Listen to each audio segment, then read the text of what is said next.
La voz de los protagonistas. Contacto telefónico.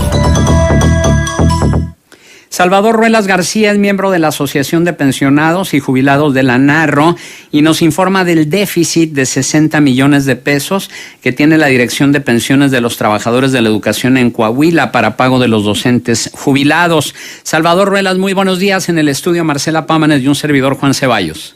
Sí, muy buenos días. Si fuera tan amable de contextualizar para el auditorio cómo se va gestando este problema del déficit en la Dirección de Pensiones. Quisiera hacer primero una aclaración.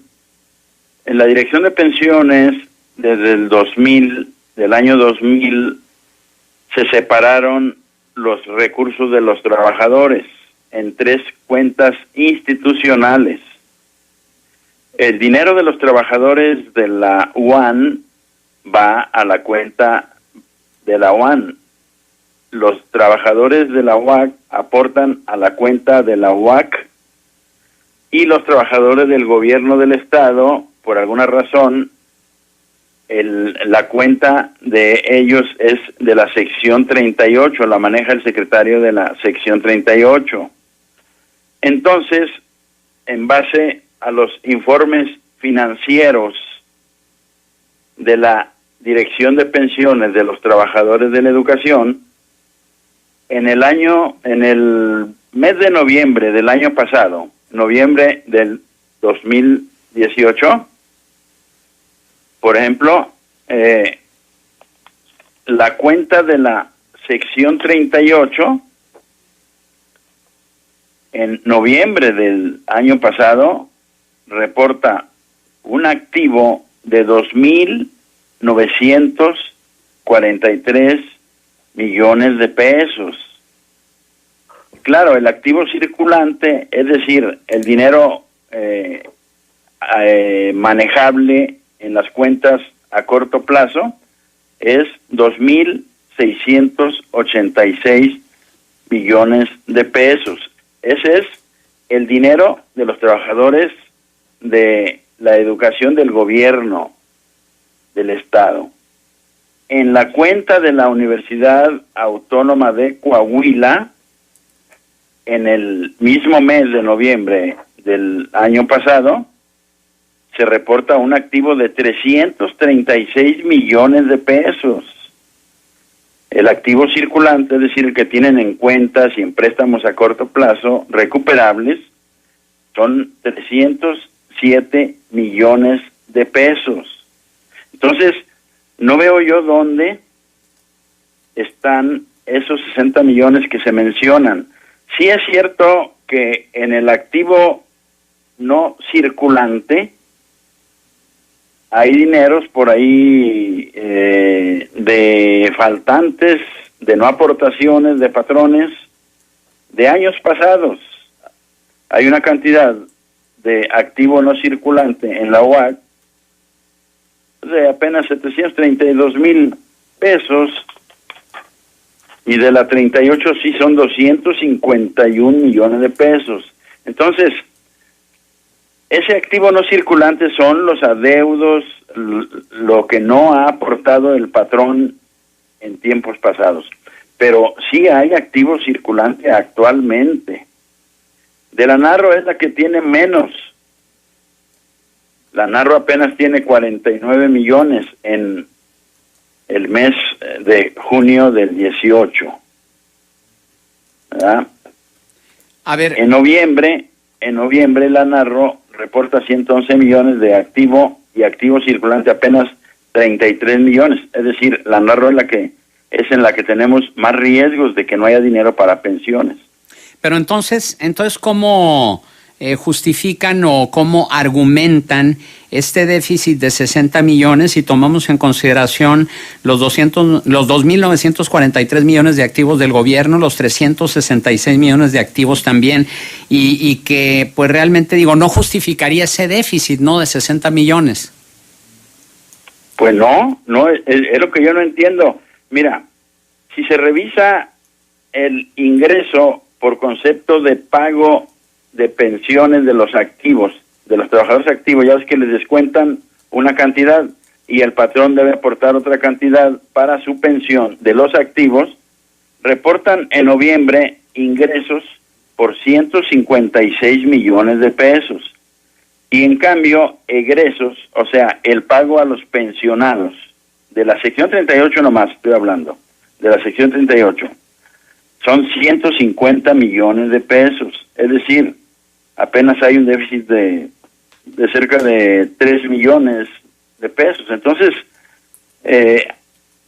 antes, en abril 17, por ejemplo, en el 2017, sí había un déficit entre lo que ingresaba por concepto de pago de pensiones de los trabajadores activos y el patrón, y el pago de pensiones de 150 millones.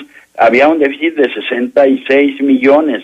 Es lo que han manejado en la prensa. Esos 66 millones como déficit, pues son los que dice el gobierno que él aporta. Aquí hay tres instituciones involucradas, que es la Universidad Narro, es el Sindicato Nacional de Trabajadores de la Educación y es la Universidad Autónoma de Coahuila. Este déficit de 60 millones de pesos de la Dirección de Pensiones de los Trabajadores de la Educación en Coahuila, ¿a cuál de estas instituciones pertenece? A la sección 38. A la sección 38.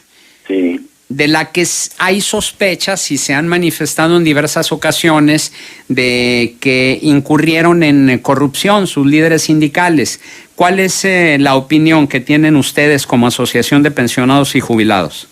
Mira, el Auditor Superior del Estado cada año audita esas cuentas y hace unos 5 días dio parte de su informe de la auditoría última y vuelve a repetir el mal manejo, el déficit, pero eso lo hace cada año y no hay autoridad que exija que quien debe pague o quien no haya aportado que aporte lo que le corresponde. Pero te digo, sí están separadas 3 cuentas, ¿verdad? La sección 38 de los trabajadores de la educación del gobierno del Estado, el de la UAC y de la UAN. Y el déficit aparecía en el de la sección 38, pero, te repito, por alguna razón, en abril del 17 hay un depósito enorme de más de 1,200 millones de pesos en abril del 17 y se ha mantenido y se ha incrementado a tal grado de que ya en noviembre del 2018 pues son 2,900,000 el activo de la cuenta de la 38. Entonces, inclusive la UAC reporta más de 200 millones y es día que no le han pagado la pensión a sus trabajadores. Ayer nos depositaron a los de la UAN y a los del gobierno del Estado. ¿Y a qué instancias? A los de la UAC no se lo han depositado. ¿A qué instancias han recurrido y qué respuesta han recibido?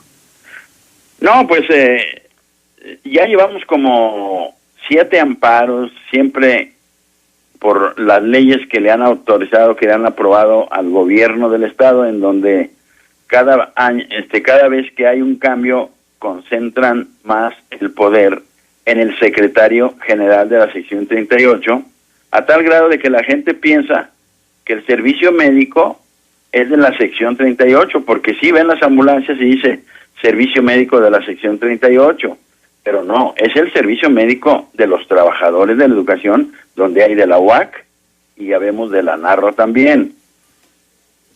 Entonces, este es parte del mal manejo que se ha dado a nivel la ley. El secretario general de la 38 se propone a los trabajadores de la DIPETRE, del servicio médico, y por eso pues se siente el dueño, pues, y hay el mal manejo. Si se revisan las auditorías que hace cada año el auditor superior, ahí están documentados malos manejos, nomás que pues, ¿quién es la autoridad que debe exigir? Es el gobierno del Estado, y es el que más debe al servicio médico. Hay adeudos al servicio médico muy fuertes. Entonces, tuvimos que organizarnos los trabajadores de la educación afectados en una coalición de trabajadores. Y hemos estado avanzando, pero muy lentamente, porque en Coahuila pues está muy concentrado el poder y dominan al poder legislativo y al poder judicial el gobierno del estado. O sea, el ejecutivo está sobre el legislativo y el judicial. Por eso las demandas por la vía legal pues está difícil que avancen. Y la discusión y las propuestas que hemos hecho al Congreso también está muy difícil que avancen. Nosotros presentamos una modificación, una nueva ley del servicio médico al Congreso. Tardaron meses y no hicieron nada, y en cambio el gobernador la mete en 5 días y la aprueban y la publica luego. Ese es nuestro problema realmente. Entonces estamos hablando que de plano ninguno de los 3 poderes, ejecutivo, legislativo y judicial, responde a sus demandas. Exacto. ¿Y qué instancia sigue en este caso? No, pues todos sabemos que la Suprema Corte de Justicia de la Nación es la instancia superior. Sí. ¿Ya recurrieron a ella? Sí, desde el 2016 metimos una queja aquí en Derechos Humanos del Estado de Coahuila y no nos hicieron caso. Sin embargo, nos abrieron la puerta la Comisión Nacional de Derechos Humanos y nos encargó información. En el 2017, cuando le aprobaron una de las leyes al gobernador, el 8 de enero la publicó, el 8 de enero del 17 la publicó, se la mandamos a la Comisión Nacional de Derechos Humanos, esa modificación de la ley que nos afectaba, y el 8 de febrero de ese mismo año, del 17, la Comisión Nacional de Derechos Humanos entrega una demanda de inconstitucionalidad de la ley de la DIPETRE y de servicio médico. En el 17, en febrero 8. Pero ya va a ser 2 años de eso, ¿y qué ha pasado? Sí, bueno, el 9 y el 10 de julio del año pasado, del 18, pasaron por el canal de la Suprema Corte las 2 audiencias donde trataron nuestro asunto, el asunto de la demanda de inconstitucionalidad, y de ahí salió una sentencia en donde algunos artículos de la ley del servicio médico quedan como inconstitucionales. Tú puedes entrar a la página de la Suprema Corte y sacas esa sentencia del 9 y 10 de julio del año pasado. ¿Y luego qué pasó? Pero aquí en Coahuila no pasa nada.